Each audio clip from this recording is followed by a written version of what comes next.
চারিটা পাপ, এই চারিটা পাপକୁ মনে ରଖନ୍ତୁ ଧ୍ୟାନ ପୂର୍ବକ। ଯେତେବେଳେ କଳିଯୁଗ ପ୍ରବେଶ ହଉଛି, ଯେତେବେଳେ କଳିଯୁଗ ପ୍ରବେଶ ହେଲା, ଦ୍ୱାପର ଯୁଗ ସରିଲା, ସେତେବେଳେ ପରୀକ୍ଷିତ ମହାରାଜଙ୍କୁ କଳି ମାଗୁଛି, ମତେ ଚାରିଟା ସ୍ଥାନ ଦିଅ, ମୁଁ ରହିବି କୋଉଠି? ପରୀକ୍ଷିତ ମହାରାଜ କହିଲେ ଯାଅ ରୁହ, କୋଉଠି ଚାରିଟା ଜାଗା ଦେଲେ। କଣ କଣ ଚାରିଟା ଜାଗା ଜାଣିଛନ୍ତି? ଦ୍ୟୁତ, ପାନ, ସ୍ତ୍ରୀ, ସୁନା, ଅଧର୍ମ, ଚତୁର୍ବିଧ। ଚାରି ପ୍ରକାର ଅଧର୍ମ। ଦ୍ୟୁତ ମାନେ ଜୁଆ, ଚାଷ, ଲଟେରୀ, ପଶା ହଉଛି ନା ନାଇଁ ଗାଁରେ ଖେଳ?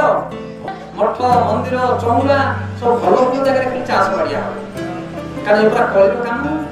ଦ୍ୟୁତ ମାନେ ଚାଷ, ପଶା, ଲଟେରୀ। ପାନ ମାନେ ନଶା ପାନ, ବିଡି, ଗଞ୍ଜେଇ, ଅଫିମ, ଗୁଲି, ସିଗାରେଟ।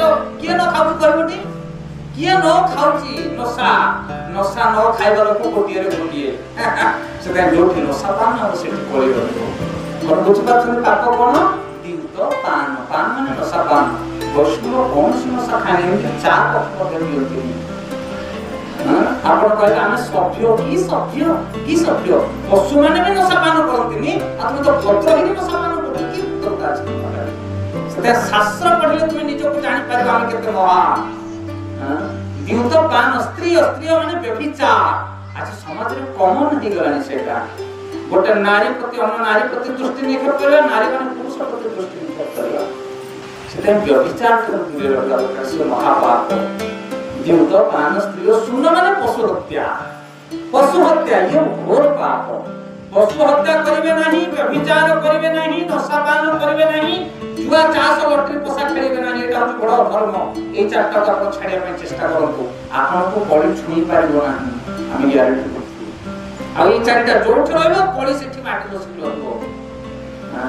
ଦ୍ୟୁତ, ପାନ, ସ୍ତ୍ରୀ, ଶୂନ।